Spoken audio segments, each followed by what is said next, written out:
Listo, bueno, buenos días. Mi nombre es Valentina Cartagena Sierra. Soy residente de Medicina de Urgencias de la Universidad de Antioquia y el día de hoy vamos a hablar de los pacientes que ingresan a urgencias con dolor lumbar y que tienen hallazgos radiográficos anormales, tratando de responder la pregunta en quién es seguro dar un alta temprana.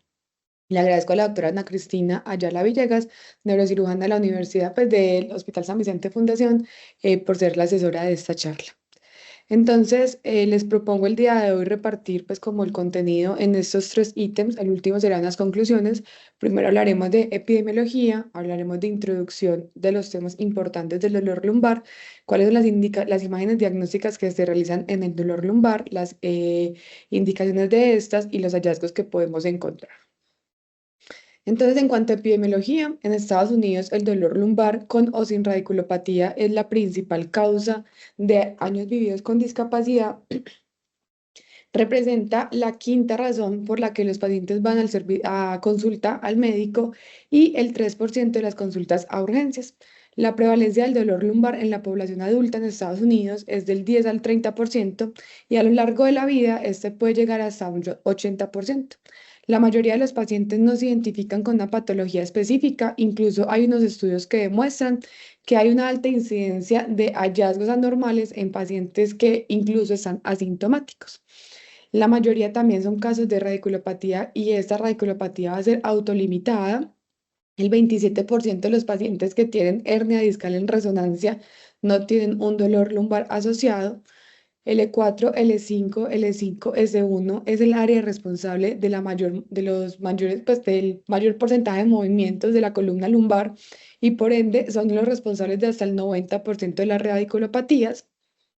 Y incluso hay estudios donde muestran que el 28% de los pacientes que tienen dolor lumbar con o sin imagen no van a recuperar su dolor a los 12 meses y esto posiblemente asociado a la edad avanzada, la depresión, a reclamos, incluso a indemnización.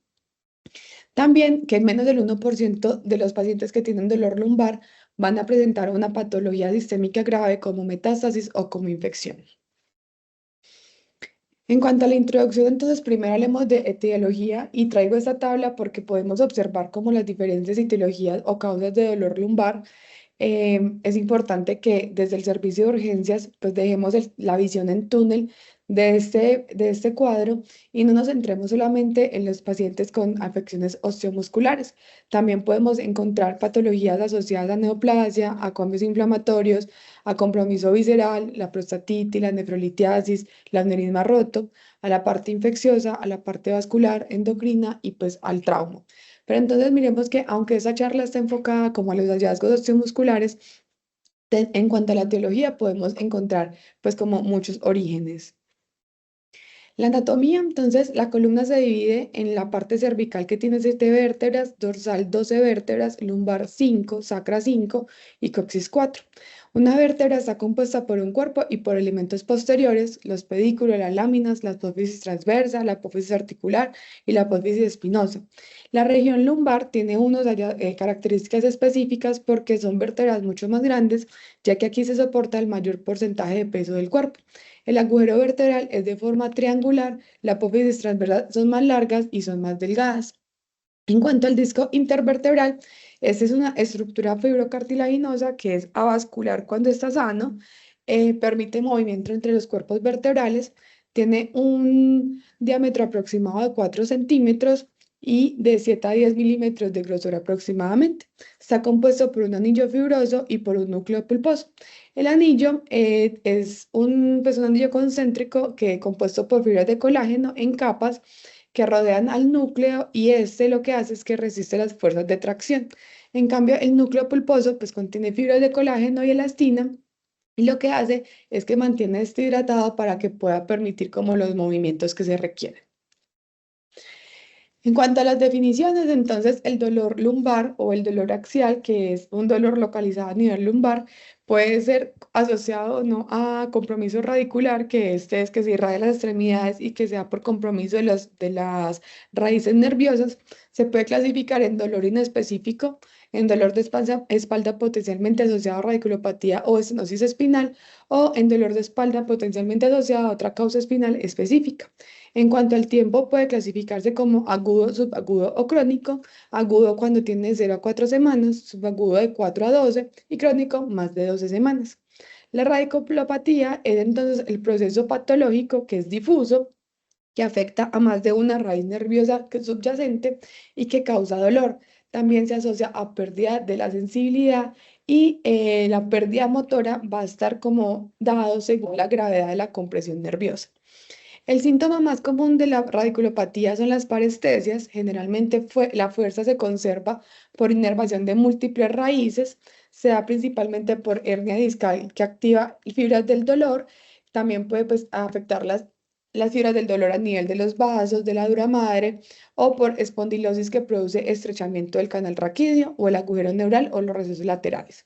Es la causa más común de estrechamiento del canal de la artritis degenerativa de la columna lumbar. La compresión aguda o crónica puede provocar isquemia, inflamación o edema subyacente.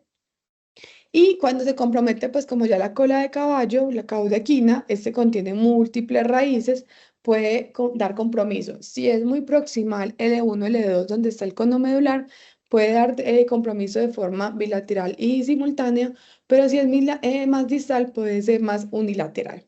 El 90% de los pacientes no ancianos van a tener radiculopatía asociada a una hernia discal L4, L5 o L5S1 y también otra fuente importante de radiculopatía es la estenosis foraminal.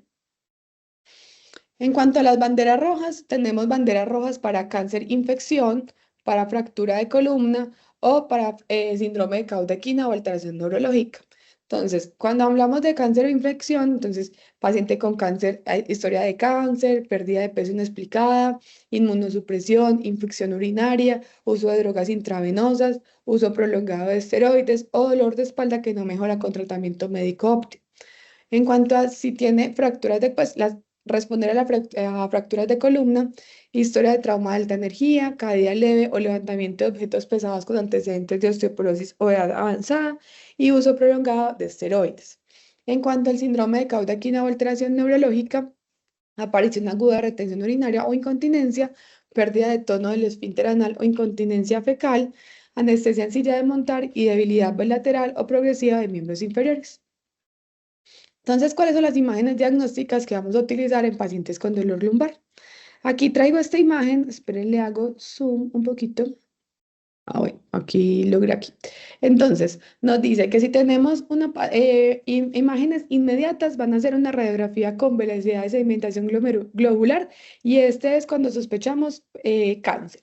O si no, una resonancia en pacientes que requieran, pues que tengan factores de riesgo para infección espinal, factores de riesgo o signos del síndrome de la cola de caballo y déficit neurológico grave. En los otros pacientes, nosotros podríamos incluso hacer imágenes, pero ya diferidas después de una terapia con manejo farmacológico y terapia física. Aquí se puede hacer radiografía pues, con velocidad de sedimentación globular si tenemos factores de riesgo pero débiles, radiografía si tenemos sospecha o signos de espondilitis anquilosante, resonancia magnética si tenemos como sospecha de radiculopatía o hernias discales y sin imagen, pues si después de la terapia el paciente mejoró. Estas son los beneficios de cada una de las imágenes. Entonces, sabemos que en la radiografía se considera una imagen complementaria que proporciona información útil sobre la carga axial, que evalúa las fracturas y que nos ayuda a hacer seguimiento del material quirúrgico. En cuanto a la tomografía, es útil para la planificación preoperatoria, delinea adecuadamente los márgenes óseos, puede evaluar facetas y estenosis espinal cuando pues vamos a verlo más adelante, pero podría incluso predecirlo o llegar a descartarlo. La resonancia, pues, es excelente porque tiene muy buen contraste de tejidos blandos, nos ayuda con la precisión diagnóstica para la patología lumbar, que es la degeneración del disco, la estenosis espinal y de las estructuras neurales, puede evidenciar anomalías en pacientes asintomáticos. Es el método de elección para evaluación de la morfología del disco, con una sensibilidad que puede ir hasta el 100% y una especificidad hasta el 97% para las hernias discales. tiene menor especificidad para la patología por degeneración, pues porque puede incluso encontrarla en pacientes asintomáticos y para las protrusiones también hasta el 80% en adultos sintomáticos. Y la estenosis espinal tiene una sensibilidad del 90% y una especificidad hasta el 100%. ¿Y cuáles son las indicaciones de imágenes diagnósticas? Entonces, revisando la bibliografía, encontré esta guía del grupo de radiología, que lo que nos dicen es como cuáles son las indicaciones apropiadas de las imágenes y se publicó en el 2021. Entonces, ellos clasifican a la población en 7 pacientes como tal con dolor lumbar. El primero es paciente con dolor lumbar agudo con o sin radiculopatía, que no tiene signos de alarma y que no ha recibido tratamiento previo. Entonces aquí miren que en esta tabla nos muestran, voy a poner el cursor, bueno, en esta tabla nos muestran que ninguna de las imágenes es usualmente apropiada, por lo que no es necesario realizar imágenes intrahospitalarias. Se considera que es una afección que es autolimitante, que requiere manejo médico, terapia física. Generalmente no se identifica una patología específica, pero en casos de radiculopatía, pues la imagen recomendada es la resonancia y se puede hacer de forma extrahospitalaria, pues ambulatoria. Hay un estudio que encontré que es prospectivo, que encontró que pacientes con anomalías en imágenes lumbares antes del inicio del dolor, que el 84% no tuvo hallazgos o mejoras con imágenes seriadas. También que la imagen puede tener un papel limitado en el tratamiento porque la mayoría muestran reabsorción o regresión a las 8 semanas del inicio de los síntomas. El segundo grupo es el dolor lumbar subagudo o crónico con o sin radiculopatía, sin signos de alarma ni tratamiento previo. Aquí partimos como de lo mismo que vimos anteriormente, no es necesario realizar una imagen intrahospitalaria, se considera una afectación, pues una patología autolimitante que requiere manejo médico y terapia física, y además es poco probable que pacientes con nuevos episodios de dolor y que ya tengan una imagen diagnóstica previa pues vayan a detectar cambios en la protrusión del disco, en fisuras anulares, en zonas de alta intensidad o en cambios de la señal de la placa terminal. Por eso no se recomienda hacer imágenes repetidas. En cuanto al dolor lumbar subagudo o crónico con o sin radiculopatía, en candidatos a intervención quirúrgica por síntomas que persisten más de 6 semanas, entonces aquí ya sí vemos que hay imágenes que son apropiadas. La más apropiada sería la resonancia contrastada y podría estar pues, considerado la radiografía, la resonancia con y sin contraste, la tomografía con y sin contraste y el Melotac. Entonces, el objetivo de realizar una imagen aquí es identificar posibles generadores de dolor procesable que podrían ser objetivo de intervenciones o de cirugía. La resonancia es la imagen, pues, como recomendada, pero también sabemos que muchas veces encontramos anomalías en la resonancia que no son la causa del dolor, por lo que el paciente termina operado por algo que no era su causa del dolor y que después tiene un dolor que persiste. La radiografía, aunque pues se considera que por sí sola no es suficiente para orientar sobre las opciones quirúrgicas o las intervenciones, puede ser una imagen complementaria y la tomografía podría ser útil para la planificación preoperatoria. En cuanto al dolor lumbar con sospecha de síndrome de Cauda-Equina, entonces aquí la que se recomienda, pues la que usualmente se recomienda, usualmente es apropiada, es la resonancia con o sin contraste o la resonancia sola pues con contraste normal.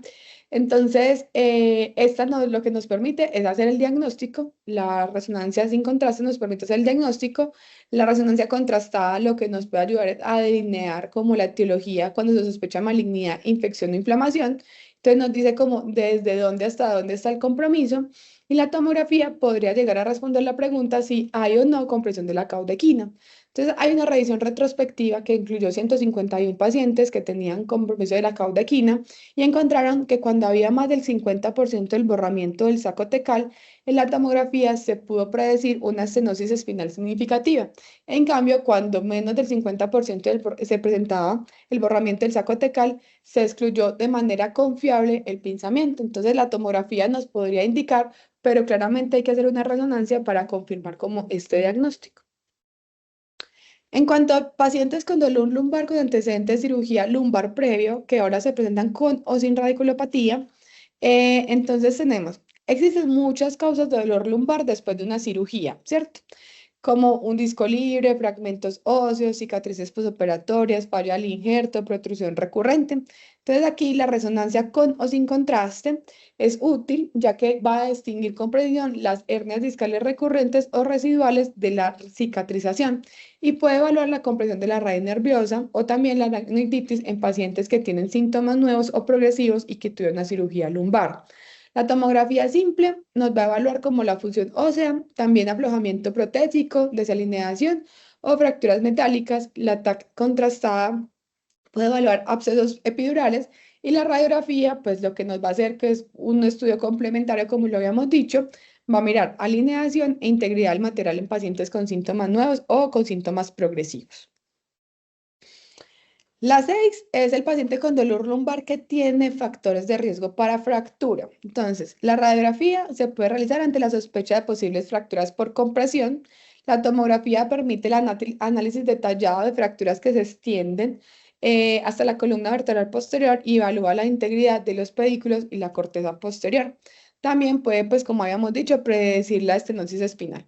La resonancia sin contraste puede evaluar la agudeza de la fractura con presencia pues como de edema de la médula ósea y puede demostrar compromiso del canal espinal con fracturas desplazadas o retropulsadas. Y también se podría llegar a hacer como la distinción entre fracturas por compresión malignas o benignas. El séptimo es el paciente con dolor lumbar con o sin radiculopatía, pero que tiene factores de riesgo para cáncer, infección o inmunosupresión. Entonces, pacientes con sospecha de cáncer, hay que hacerles una resonancia con y sin contraste, porque se me permite evaluar la localización de la enfermedad, si es intramedular, intradural y extradural, y evalúa la extensión de la lesión. Ante la sospecha de una infección, lo que tenemos que hacer es una resonancia con contraste para mirar qué tanto, pues, los límites de este. Este, pues, como que evalúa el sitio y la extensión de la infección y ofrece mayor especificidad que la gamografía porque tienen una sensibilidad que es comparable, pero además puede proporcionar detalles anatómicos. La tomografía de la columna lumbar sin contraste intravenoso se puede realizar para evaluar la integridad ósea, para mirar si tiene fracturas patológicas y la radiografía, pues también nos puede ayudar a mirar si tiene lesiones líticas, escleróticas, que se puedan pues detectar en esta imagen que es más barata y que podríamos confirmarlas con una imagen adicional. Lo importante es que ante la sospecha de infección o de cáncer, lo que se recomienda es una resonancia con y sin contraste. Esta otra pues la traemos no porque nos comprometa la región lumbar específicamente, pero sí porque cuando nosotros vemos lesiones a nivel de L1, L2, todavía tenemos el cono medular y este podría estarse asociado pues como a síndromes medulares. Pero recordemos que cuando hablamos del término síndromes medulares, hacemos referencia sobre todo a lesiones que se encuentran de T12 para arriba. Entonces aquí vamos a hablar como de lo que podría pasar si se compromete el cono medular que está a nivel de L1, L2, pues que puede llegar hasta L1, L2.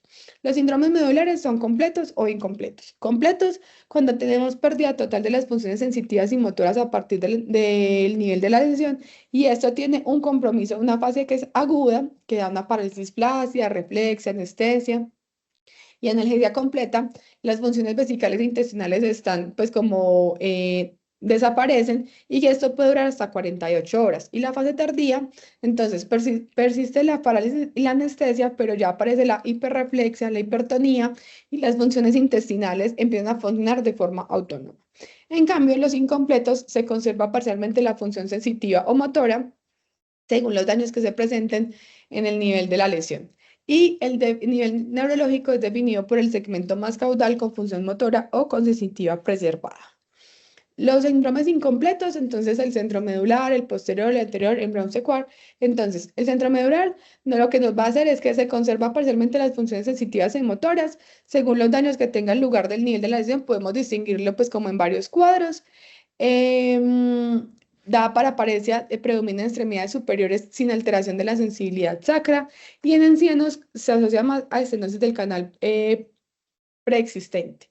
El posterior, pues, se puede presentar por muchas causas, por sífilis, que da el tabes dorsal, que es la manifestación tardía, pues como de la sífilis, que se puede presentar desde 3 años de la infección hasta 20 años, también por lesiones vertebrales por compresión, hiperextensión, oclusión de la arteria medular posterior, tumores, compresión discal, deficiencia de la vitamina B12. El anterior, perdón, sí, el anterior, la parálisis bilateral y anestesia termoanalgésica con propiocepción conservada. Al contrario que tiene pues como los otros, este se tiene un peor pronóstico porque se puede recuperar solamente el 10 al 20% de las funciones motoras. Y el bronce 4 entonces de la pérdida motora y propioceptiva ipsilateral, termoanalgesia contralateral y anestesia en cinturón. Y esta tiene un buen pronóstico con una recuperación de hasta el 90% en algunos casos. Bueno, el síndrome de Cauda-Equina, entonces aquí lo que pasa es que hay disfunción de raíces nerviosas sacras y lumbares dentro del canal vertebral secundario a compresión de la raíz nerviosa de la cola de caballo, que empieza a aparecer como a partir de L2. Entonces puede producir deterioro de la vejiga, intestino, función sexual, parestesias perianales y en silla de montar. Los síntomas por los que el paciente consulta son dolor lumbar con o sin síntomas radiculares, debilidad de extremidades inferiores, ausencia de reflejos en las extremidades inferiores. La etiología más común son las hernias del disco lumbar, L4, L5, L5, S1. También se puede presentar por neoplasias, infecciones inflamatorias, infecciones, inflamaciones, estenosis espinales y hemorragia. Y estos van a requerir pues, de una resonancia simple urgente cuando tengamos síntomas urinarios agudos o ciáticos. Aquí en la imagen vemos una tomografía, una resonancia en T2 sagital que muestra raíces nerviosas de la cola de caballo distales como al cono medular. Entonces aquí tenemos el cono medular y aquí ya empiezan a salir las raíces nerviosas. Y esta es como las causas tanto compresivas y no compresivas de la caudequina. Entonces vamos a mirar cuáles son los hallazgos imagenológicos que podemos encontrar después de realizar una de las imágenes que ya vimos. Primero, los cambios degenerativos. Y traemos esto porque es importante que miremos que los cambios degenerativos se presentan incluso desde los 20 años. Entonces, la importancia del estudio radica en que se presenta casi que en el 100% de la población y que se pueden indicar pues cómo encontrar hallazgos en edades tempranas que nos pueden hacer como ya prender alarmas que no pues son necesarias estudiarlas intrahospitalario. La clínica puede ser dolor de espalda, radiculopatía, pues como por compresión. Para su estudio se utilizan fundamentalmente la resonancia con secuencias sagitales en T1 y T2, y hay factores que influyen como la edad, factores genéticos, factores ambientales. Ellos primero inician como a nivel del compromiso de los discos intervertebrales y luego en las facetas articulares. Y hay cambios bioquímicos y hay cambios estructurales. Entonces, bioquímicos por pérdida de la altura del disco, por deshidratación, y cambios estructurales por delaminación de la zona externa y fisuras concéntricas. Entonces, hay unos estadios, estadio 1, estadio 2 y estadio 3. Y la disfunción, que es el estadio 1, empieza desde los 20 a los 45 años, inestabilidad de los 45 a los 60 años y estabilidad hasta pues, más de los 60 años. Entonces, los cambios degenerativos pueden ser espondilosis de deformans, que es abombamiento discal anterior, pero aquí se conserva la altura discal pues, de los discos está conservada. Y pueden haber osteofitos anteriores. En cambio, en la osteocondrosis ya hay deshidratación, disminución de la altura, pérdida de la elasticidad del disco, abombamiento difuso, osteofitos anteriores y posteriores, hay fenómeno vacío central y cambios variables del hueso vertebral adyacente. Entonces aquí vemos que estos están conservados en la espondilosis deformans y en la osteocondrosis pues vemos que ya son unos discos que están deshidratados y que pierden altura como tal. Las fisuras anulares son la separación entre las fibras anulares, separación entre fibras anulares y el hueso, y estas generalmente son asintomáticas, se pueden ver en las imágenes en resonancia en T2 y pueden ser concéntricas, radiales y transversas.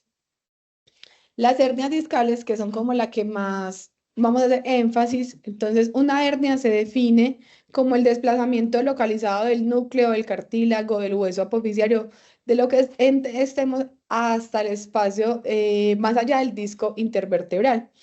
Un disco intervertebral abultado no se considera una hernia y se define como la presencia del tejido discal que se extiende de forma difusa más del 50% de la circunferencia, más allá de la apófisis del anillo, y las hernias pues son desplazamiento menor del 25 o menor del 90. Estas hernias se van a ver pues como a ver en la resonancia y clasificar de acuerdo, así son por protrusión o extrusión, y vemos que la protrusión tiene una distancia entre los bordes del material herniado menor que la distancia entre los bordes de la base. En, perdón, en cambio, la extrusión tiene una distancia entre los bordes del material herniado mayor a la distancia entre los bordes de la base. Aquí traigo esta imagen que es como más clara. No sé si tengo el cursor, creo que sí. Y aquí vemos que tiene un cuellito, es más cerrado acá de lo que es acá, en cambio la protrusión es más amplio de lo que es del arco. Cuando hay extrusión, entonces también puede tener un secuestro, que es que el material se desplaza y que no continúa con el disco del cual se originó, o una migración cuando el material discal se desplaza del lugar de la extrusión. Y aquí pues claramente en esta imagen de la resonancia, que vemos que es una T2, muestra un buen contraste y vemos un anillo de una hernia discal. Entonces aquí vemos la protrusión, veamos que es más grande esta, que es pues la raya azul que la raya roja, y es una protrusión discal L5S1. En cambio, esta otra imagen es una extrusión, entonces se muestra una extrusión del L4-L5, la base del disco herniado, que es la línea azul, es menos amplia que el domo, que es la línea punteada roja, y se observa el disco migrado hacia abajo en la proyección sagital que se ve aquí en la parte de la imagen A. La estenosis adquirida del canal raquídeo, entonces eso se puede clasificar en grado 0, que no hay estenosis. Aquí vemos que funciona completamente normal. Bueno, el grado 1 tiene obliteración de más del 50% del espacio subaracnoideo sin otros hallazgos. El grado 2 es una deformidad del cordón medular sin alteración en su señal. Y el grado 3 hay aumento de la señal del cordón medular en secuencia potenciadas en T2 y que ya puede generar mielopatía. En cuanto a las alteraciones de la alineación, entonces, cuando pues, vemos anterolistesis, es como un aumento de la lordosis lumbar con ángulo lumbosacro y desplazamiento anterior de la columna, pues como por los movimientos de carga.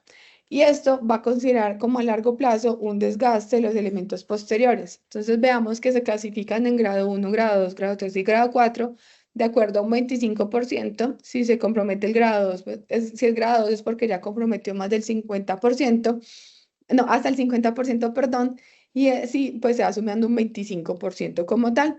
Y vemos que se forma como unos escalones de la vértebra superior, entonces ya perdiendo con tanto se desplace hacia adelante, vamos a clasificarlo en el grado 1, grado 2, grado 3 o grado 4.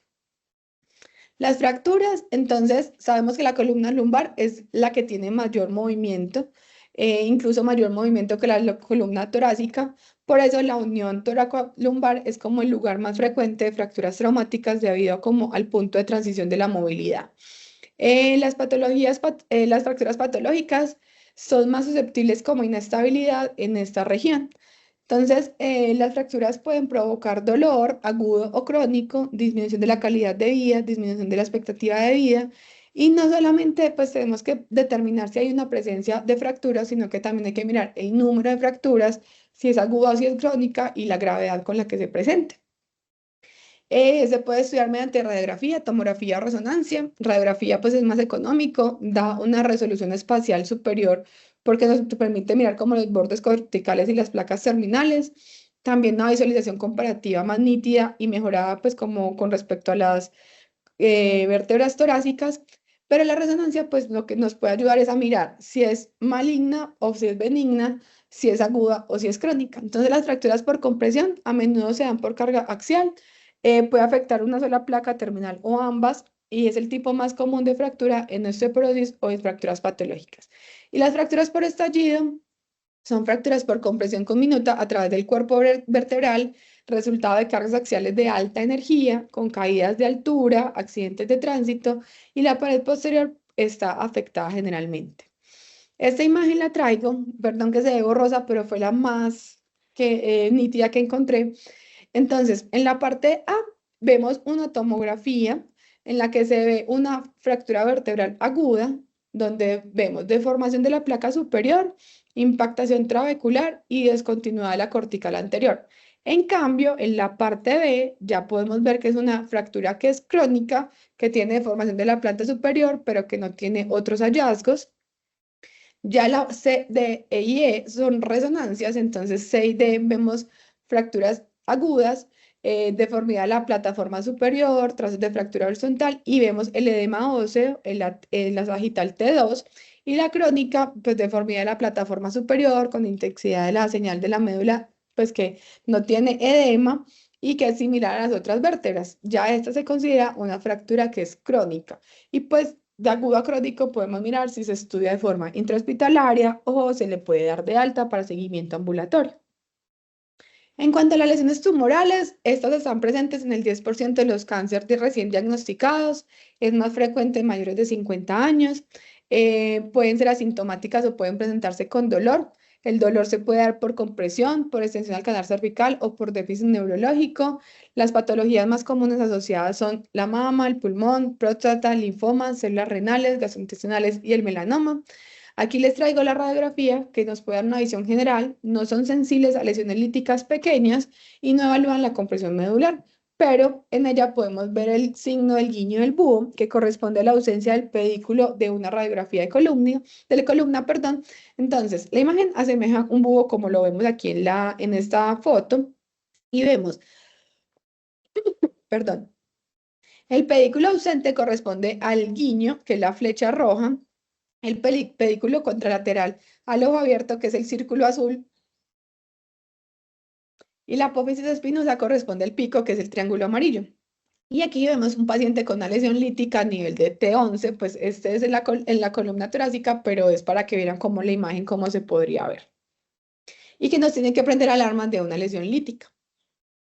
Entonces las lesiones pueden ser blásticas o líticas. Generalmente las lesiones tumorales pueden ocurrir por diseminación hematógena. Siempre hay que descartarlas en pacientes con lesiones óseas que tengan más de 40 años. Y la presentación se va a dar más lumbar, después dorsal y después cervical. Entonces las lesiones blásticas se asocian a carcinoma de próstata, osteosarcoma, carcinoma medular de tiroides. En la tomografía lo que podemos ver son lesiones esclerosadas mal definidas que no suelen presentar extensión extraósea y aquí vemos una T1 y T2, donde vemos la columna y vemos pues que son lesiones hipodensas. En cambio, en la parte lítica, entonces pueden ser asociadas a cáncer de pulmón, gastrointestinal, células renales y melanoma. Y vemos tejidos blandos con destrucción ósea y márgenes permeativos que pueden romper la cortical ósea y extenderse al canal raquídeo. Entonces aquí pues un melanoma que vemos la imagen característica de sacabocado que son como unos huequitos más negros. Y aquí vemos un T1 donde es iso o hipointensa y un T2 donde puede ser hiper o isointensa. ¿Listo? Ay, perdón, me volví. Entonces ya las conclusiones, traigo esta imagen, vamos a ampliarla un poquito, que es como el resumen. Ay, perdón.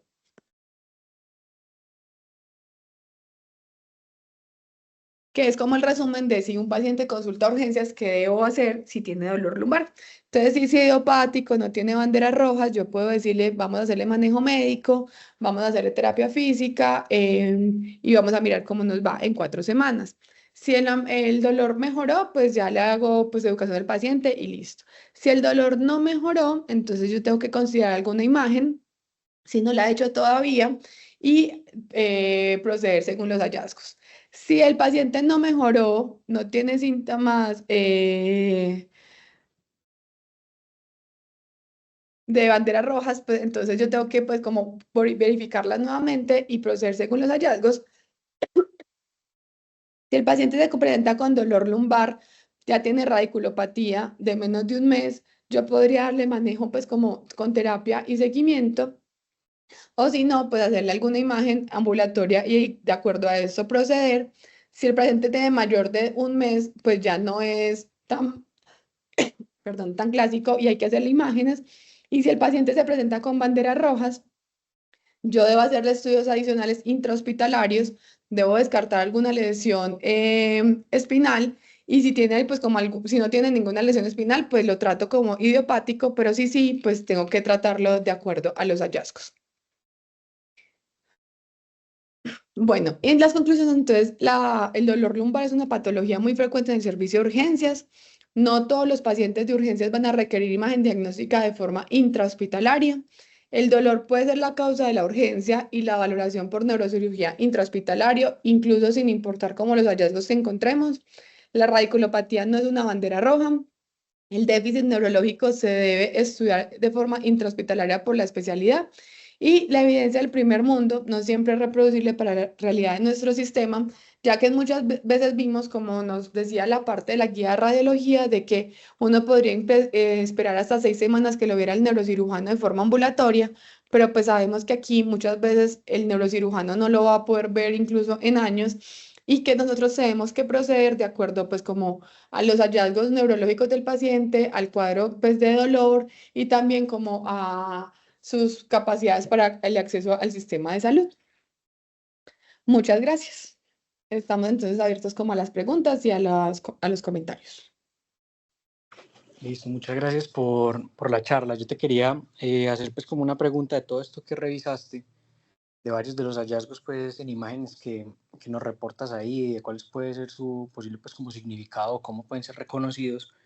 ¿Cuáles viste así que de forma frecuente se presentan en el servicio de urgencias y lo que decía pues ahí al inicio como lo de la charla, que justifican de manera obligatoria que pues, tenga que ser visto rápidamente por el personal pues de neurocirugía o que pues por el contrario podemos estar digamos como un poco más tranquilos con el hallazgo que estamos mirando y que pueda ser digamos medianamente fácil reconocible pues por nosotros o que nos lo reporten pues incluso desde la misma lectura pues por el radiólogo y que nosotros pues digamos como bueno, esto podría o no ser algo o realmente podemos estar tranquilos de que lo que estamos viendo no es algo que sea grave y que amerite una evaluación intrahospitalaria. Bueno, como mostré ahorita, las pacientes que tienen alteraciones en las imágenes y que se presentan con dolor lumbar, que tienen patologías graves, son un porcentaje muy bajito, ¿cierto? Y aquí, principalmente pacientes con síndromes medulares, pues cola de caudequina, perdón, y pacientes con fracturas agudas o con infecciones. En ellos más que con la imagen, uno tiene que empezar a mirar con la clínica si tiene déficit neurológico asociado y si tiene dolor. Esas serían como las indicaciones para que lo vea el neurocirujano de forma más precoz. Pero si nosotros tenemos un paciente que la mayoría de los hallazgos que vamos a encontrar cuando hacemos imágenes, que la imagen que más se hace en urgencias es la tomografía, como reemplazando la radiografía en realidad, de acuerdo a los hallazgos que ya les dije son los cambios degenerativos. Y aquí lo que tenemos que empezar a mirar es si esos cambios degenerativos me están generando un dolor intenso o me están generando algún déficit neurológico, yo debo hacerlo ver por el neurocirujano. Si no, pues incluso se podría hacer de forma ambulatoria. Y la otra es la anterolistesis que, pues, o por lo menos a mí me generaba como mucho susto que a uno le reportaran una tomografía o una resonancia con anterolistesis. Entonces ahí otra vez yo tengo que irme al paciente y revisarlo y mirar si tiene déficit neurológico. Yo tengo que hacerlo ver por el neurocirujano intrahospitalario, pero si no, yo lo podría hacer ver por el neurocirujano de forma ambulatoria. También pues como teniendo en cuenta lo último que les dije en las conclusiones, y es como dónde estamos nosotros y con qué evidencia estamos trabajando, porque muchas veces sí, no tienen déficit neurológico, pero lo va a dar de alta y el neurocirujano lo va a ver en 6 meses. Entonces, más que la imagen, lo que más se va a ver son los cambios degenerativos, menos porcentaje van a ser patologías graves, pero lo que tenemos que mirar nosotros es cómo se está presentando el paciente y esto me va como a determinarle como la indicación del neurocirujano. El síndrome de cola de caballo, cuando se presenta con déficit, pues como para la micción, síntomas urinarios agudos, eso sí es una urgencia para hacer resonancia y también para hacerlo ver, pues valorar por neurocirugía, porque aquí pues sí podemos impactar rápidamente. En cuanto a las imágenes, pues como por fracturas, también cuando uno ve un paciente con dolor, le hace una imagen, encuentra una fractura, pues nosotros también podemos tener unas características como las que les mostré para definir si esa fractura es aguda o es crónica y con esto determinar si el paciente requiere o no valoración por el especialista de forma intrahospitalaria.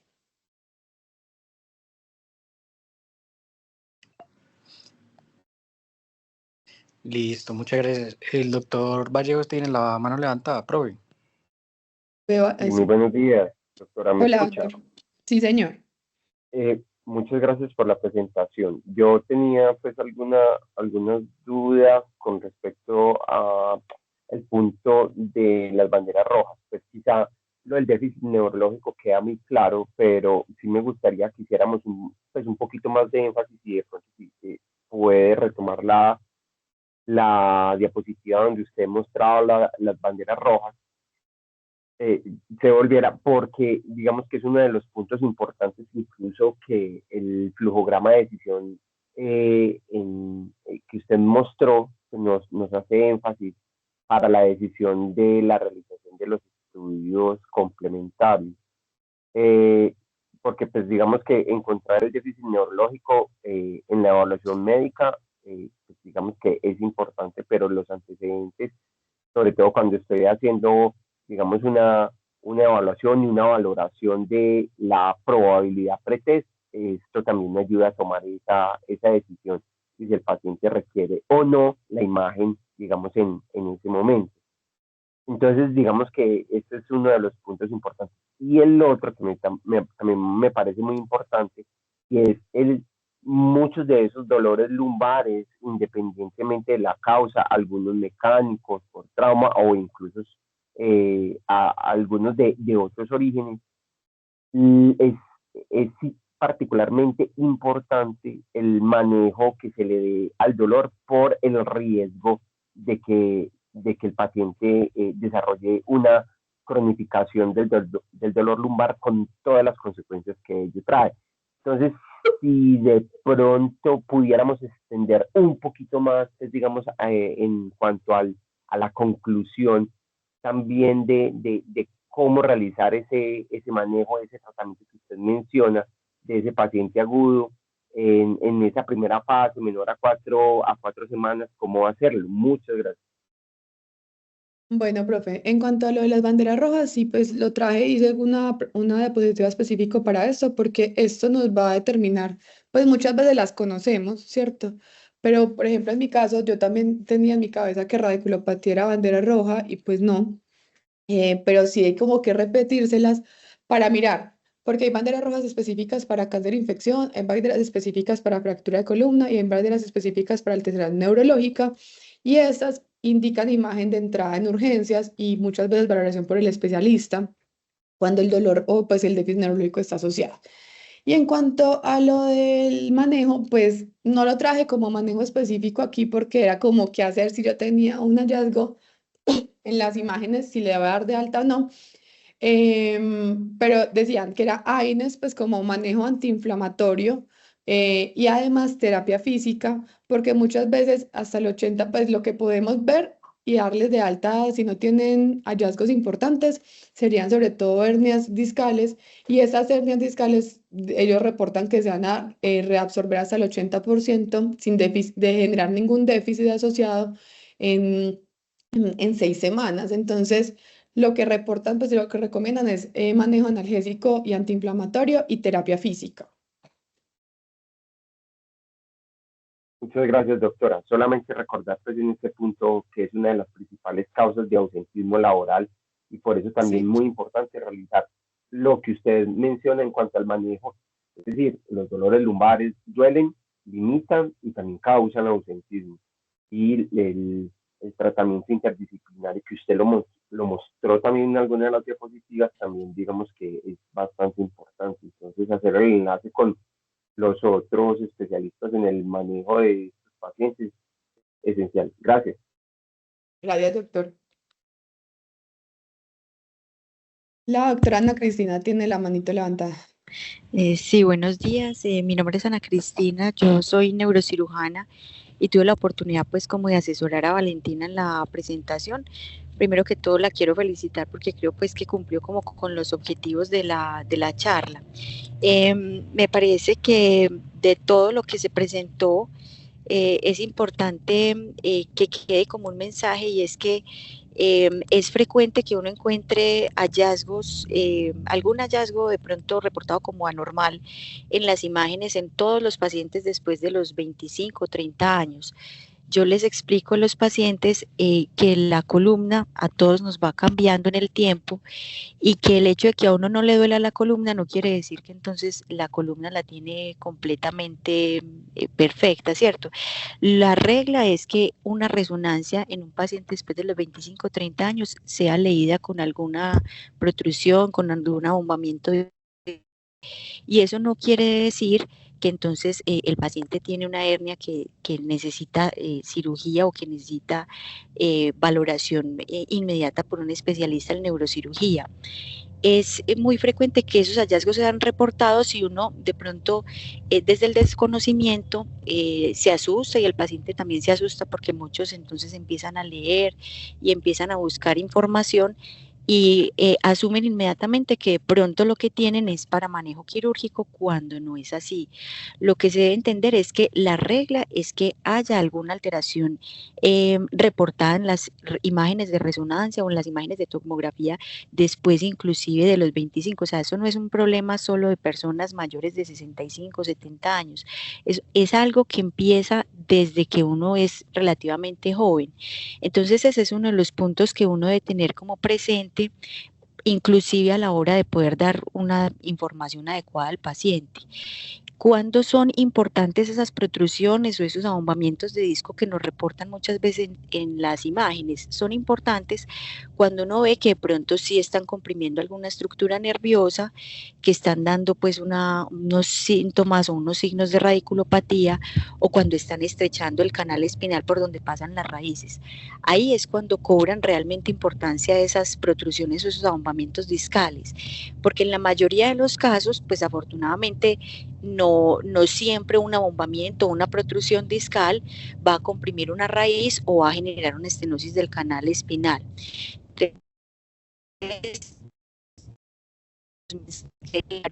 En esta presentación, porque muchas veces desde el desconocimiento de pronto el paciente se asusta, y es importante que uno pues como que le brinde la información para que lo pueda informar adecuadamente, porque muchos inclusive llegan a la consulta diciendo tengo una hernia y me tienen que operar. Esa es como la información con la que llegan. Con respecto a lo del manejo, lo que decía el doctor Vallejo es muy importante, porque estos pacientes requieren un manejo multidisciplinario. La mayoría de las veces a uno como les decía, todos vamos teniendo cambios degenerativos, y por eso no es infrecuente que en algún momento de nuestras vidas podamos tener un dolor lumbar, pero la mayoría de las veces esos dolores lumbares se autolimitan. Ya si uno ve que el dolor lumbar no se controla, pues no tiene como que no se autolimita en un tiempo prudencial, entonces ya ahí sí uno empieza a considerar la valoración multidisciplinaria, porque esos pacientes, cuando se cronifican, hacen como un aprendizaje del dolor a nivel cerebral, y eso deja como una huella en el cerebro, y ya el manejo del dolor es mucho más complejo. Entonces el dolor es algo que se tiene que manejar desde el punto de vista interdisciplinario para que se pueda, digamos, como hacer de manera oportuna un control que permita o que impida que ese dolor se cronifique y que deje como esa huellita en el cerebro, que ya cuando eso sucede el manejo sí es mucho más difícil. A veces es necesario en algunos pacientes no solo mandar al fisiatra, no solo mandar a medicina del dolor, sino que en algunos pacientes también se debe considerar la valoración por psiquiatría, en algunos, ya cuando uno ve que son dolores que empiezan como a hacer esa huella en el cerebro. Otro mensaje que quería dejar es lo que decía Valentina, o sea, siempre que estemos sospechando en el servicio de urgencias que puede haber infección o que puede haber tumor, la idea es mandar una resonancia con contraste. Esa sería la indicación por la cual nosotros mandamos contraste, sospechando tumor o infección. Entonces no está mal que de entrada pues uno mande una resonancia contrastada cuando esa es la sospecha. Y siempre que un paciente nos llegue con déficit neurológico, o basados pues en los antecedentes que también uno de los doctores lo mencionaba, pues no está mal mandar la resonancia de entrada. Si nos llega un paciente con un dolor y una paresia en una extremidad, de entrada se manda la resonancia sin tener necesariamente que pasar por tomografía o por radiografía. Eso era como el mensajito que quería y como agregar a lo que comentó Valentina. Muchas gracias y de nuevo felicitaciones.